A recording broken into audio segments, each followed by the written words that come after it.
നമസ്കാരം. News time തുടങ്ങാം. അതിനു മുൻപ് ന്യൂസ് ടൈമിലെ പ്രധാന വാർത്തകൾ. തൃക്കൂർ നെല്ലിച്ചോട് ജിംനേഷ്യത്തിന് മുന്നിൽ യുവാവിനെ ചുറ്റിക കൊണ്ട് തലക്കടിച്ച് കൊലപ്പെടുത്താൻ ശ്രമിച്ച പ്രതിയെ പിടികൂടി. കോട്ട പനമ്പള്ളി നഗർ പടിഞ്ഞാറേക്കാടൻ വീട്ടിൽ 36 വയസ്സുള്ള സിറിലാണ് അറസ്റ്റിലായത്. സംസ്ഥാനത്ത് അടുത്ത ദിവസങ്ങളിൽ ശക്തമായ മഴയ്ക്ക് സാധ്യതയെന്ന് കാലാവസ്ഥാ നിരീക്ഷണ കേന്ദ്രം. തിരുവനന്തപുരം, കൊല്ലം, പത്തനംതിട്ട, ആലപ്പുഴ, കോട്ടയം, എറണാകുളം, ഇടുക്കി ജില്ലകളിൽ ഇന്ന് യെല്ലോ അലർട്ട്.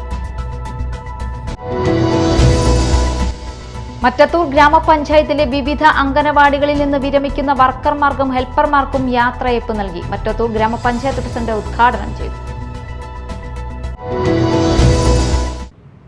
വിശദമായ വാർത്തകളിലേക്ക് പോകാം. തൃക്കൂർ നെല്ലിച്ചോട് ജിംനേഷ്യത്തിന് മുന്നിൽ യുവാവിനെ ചുറ്റിക കൊണ്ട് തലക്കടിച്ച് കൊലപ്പെടുത്താൻ ശ്രമിച്ച പ്രതിയെ പിടികൂടി.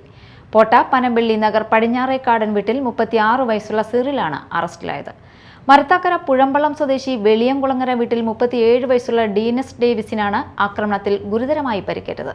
തലയ്ക്ക് ഗുരുതരമായി പരിക്കേറ്റ ഇദ്ദേഹത്തെ തൃശൂരിലെ സ്വകാര്യ ആശുപത്രിയിൽ അടിയന്തര ശസ്ത്രക്രിയയ്ക്ക് വിധേയനാക്കി. മെയ് 8 രാത്രിയാണ് സംഭവം നടന്നത്. ഡീനസ് തൃക്കൂർ കൈരളി ബേക്കറി ജംഗ്ഷന് സമീപം നെല്ലിച്ചോട് എന്ന സ്ഥലത്ത് പ്രവർത്തിച്ചു വരുന്ന ജിംനേഷ്യത്തിൽ വരുമെന്ന് മനസ്സിലാക്കിയ സിറിൽ 2 മണിക്കൂർ മുമ്പേ തൃക്കൂരിലെത്തി.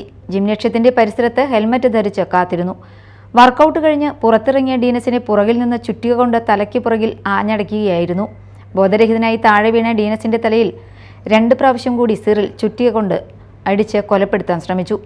തുടർന്ന് സമീപത്തുണ്ടായിരുന്ന സൈക്കിളെടുത്ത് സ്ഥലത്തു നിന്ന് രക്ഷപ്പെടുകയായിരുന്നു. പ്രതി ആദ്യം രക്ഷപ്പെട്ട സൈക്കിൾ ജിമ്മിൽ വന്നയാളുടേതായിരുന്നു. ഇത് തൊട്ടടുത്ത പറമ്പിൽ ഉപേക്ഷിച്ച നിലയിൽ കണ്ടെത്തി. അവിടെ നിന്ന് ഇയാൾ സ്വന്തം ബൈക്ക് എടുത്താണ് രക്ഷപ്പെട്ടത്. തൃശൂർ റൂറൽ ജില്ലാ പോലീസ് മേധാവി കൃഷ്ണകുമാർ IPSന്റെ നേതൃത്വത്തിൽ ഉടൻ തന്നെ 25ഓളം രഹസ്യ പോലീസ് നടത്തിയ അന്വേഷണത്തിനൊടുവിൽ പ്രതിയെ 24 മണിക്കൂറുകൾക്കകം പിടികൂടുകയായിരുന്നു. ഡീനസിന്റെ ഭാര്യയുമായി ബന്ധമുണ്ടായിരുന്നതായും ഒരുമിച്ച് ജീവിക്കുന്നതിനായാണ് ഡീനസിനെ കൊലപ്പെടുത്താൻ ശ്രമിച്ചതെന്ന് പ്രതി സമ്മതിച്ചതായി പോലീസ് പറഞ്ഞു. Media time, Puthukkad. സംസ്ഥാനത്ത് അടുത്ത ദിവസങ്ങളിൽ ശക്തമായ മഴയ്ക്ക് സാധ്യതയെന്ന് കാലാവസ്ഥാ നിരീക്ഷണ കേന്ദ്രം.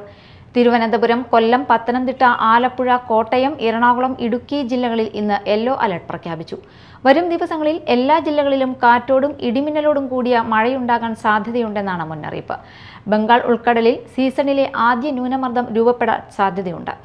മന്നാർ ഉൾക്കടലിനും ശ്രീലങ്കയ്ക്ക് മുകളിലായി ചക്രവാത ചുഴി നിലനിൽക്കുന്നതും മഴയ്ക്ക് കാരണമാകും. ഇതിന്റെ സ്വാധീന ഫലമായി തെക്ക് പടിഞ്ഞാറൻ ബംഗാൾ ഉൾക്കടലിൽ നാളെയോടെ പുതിയൊരു ന്യൂനമർദ്ദം കൂടി രൂപപ്പെട്ടേക്കാം. ശക്തമായ കാറ്റിനും സാധ്യതയുള്ളതിനാൽ തീരദേശവാസികൾ ജാഗ്രത പാലിക്കണമെന്ന് നിർദ്ദേശമുണ്ട്.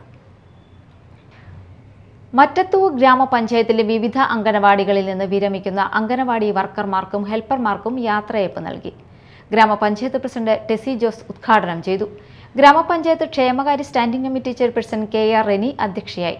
വൈസ് പ്രസിഡന്റ് മിനിമോൾ, ആരോഗ്യ വിദ്യാഭ്യാസ standing committee chairperson CC Biju, ഗ്രാമപഞ്ചായത്ത് അംഗങ്ങളായ VD Savitha, PU Noorjahan, Lindo Pallipparamban, GC Paulose, Rafeeq, Nitha KG, Ambujakshan, MG Sreeja, CG Rajesh, Bindu Manoj Kumar, KR Sasikumar, Akshay, Santhosh, ICDS supervisor V Sudhakumari എന്നിവർ സംസാരിച്ചു. വിരമിക്കുന്ന anganwadi വർക്കർമാരായ TR Lissy, VV Radha, Fathima CK, ഹെൽപ്പർമാരായ KR Usha, KA Thresia, NK Radha, PV Vatsala എന്നിവർ മറുപടി പ്രസംഗം നടത്തി.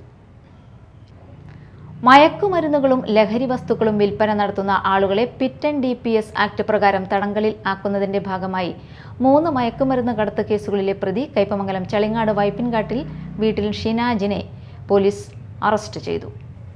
ജില്ലാ പോലീസ് മേധാവി B കൃഷ്ണകുമാർ IPSന്റെ നേതൃത്വത്തിലുള്ള പ്രത്യേക അന്വേഷണ സംഘമാണ് പ്രതിയെ പിടികൂടിയത്. നടപടിക്രമങ്ങൾ പൂർത്തിയാക്കി പ്രതിയെ തിരുവനന്തപുരം സെൻട്രൽ ജയിലിൽ എത്തിച്ച് ഉത്തരവ് നടപ്പിലാക്കും.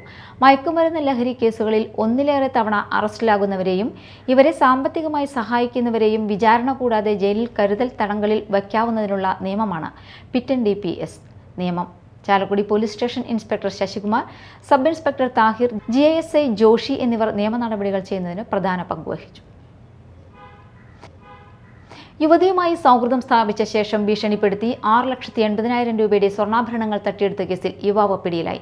തലശ്ശേരി പുളിച്ചാർച്ചി വീട്ടിൽ ഫഹീം അഹമ്മദിനെയാണ് അറസ്റ്റ് ചെയ്തത്. യുവതിയുമായി സ്നേഹബന്ധം സ്ഥാപിച്ച പ്രതി പിന്നീട് സ്വർണം നൽകി സഹായിക്കണമെന്നും അല്ലാത്തപക്ഷം ബന്ധത്തിൽ നിന്ന് പിന്മാറുമെന്നും ഭീഷണിപ്പെടുത്തുകയായിരുന്നു. തുടർന്ന് 2025 ഒക്ടോബറിൽ യുവതിയുടെ പക്കൽ നിന്നും 4 പവൻ വരുന്ന സ്വർണ്ണമാല കൈക്കലാക്കി. പിന്നീട് യുവതിയുമൊത്തുള്ള ഫോട്ടോകൾ വീട്ടുകാർക്ക് അയച്ചു കൊടുക്കുമെന്ന് പറഞ്ഞ് ഭീഷണിപ്പെടുത്തി വിവിധ ഘട്ടങ്ങളിലായി 5.5 പവനിലധികം സ്വർണ്ണാഭരണങ്ങളാണ് പ്രതി തട്ടിയെടുത്തത്. യുവതിയുടെ പരാതിയെ തുടർന്ന് കൊടുങ്ങല്ലൂർ പോലീസ് സ്റ്റേഷനിൽ കേസെടുത്ത് നടത്തിയ അന്വേഷണത്തിലാണ് പ്രതി പിടിയിലായത്. നടപടിക്രമങ്ങൾക്ക് ശേഷം പ്രതിയെ കോടതിയിൽ ഹാജരാക്കും. Kodungallur police station inspector Bijoy PR, sub ഇൻസ്പെക്ടർമാരായ Sivasankaran PG, SA Shaju, civil police officer Shinaj എന്നിവരാണ് അന്വേഷണ സംഘത്തിൽ ഉണ്ടായത്. പ്രധാന വാർത്തകൾ ഒരിക്കൽ കൂടി. തൃക്കൂർ നെല്ലിച്ചോട് ജിംനേഷ്യത്തിന് മുന്നിൽ യുവാവിനെ ചുറ്റിക കൊണ്ട് തലക്കടിച്ച് കൊലപ്പെടുത്താൻ ശ്രമിച്ച പ്രതിയെ പിടികൂടി. കോട്ട പനമ്പള്ളി നഗർ പടിഞ്ഞാറേക്കാടൻ വീട്ടിൽ 36 വയസ്സുള്ള സിറിലാണ് അറസ്റ്റിലായത്. സംസ്ഥാനത്ത് അടുത്ത ദിവസങ്ങളിൽ ശക്തമായ മഴയ്ക്ക് സാധ്യതയെന്ന് കാലാവസ്ഥാ നിരീക്ഷണ കേന്ദ്രം. തിരുവനന്തപുരം, കൊല്ലം, പത്തനംതിട്ട, ആലപ്പുഴ, കോട്ടയം, എറണാകുളം, ഇടുക്കി ജില്ലകളിൽ ഇന്ന് യെല്ലോ അലർട്ട്. മറ്റത്തൂർ ഗ്രാമപഞ്ചായത്തിലെ വിവിധ അംഗനവാടികളിൽ നിന്ന് വിരമിക്കുന്ന വർക്കർമാർക്കും ഹെൽപ്പർമാർക്കും യാത്രയയപ്പ് നൽകി. മറ്റത്തൂർ ഗ്രാമപഞ്ചായത്ത് പ്രസിഡന്റ് ഉദ്ഘാടനം ചെയ്തു. ന്യൂസ് ടൈം സമാപിച്ചു. നമസ്കാരം.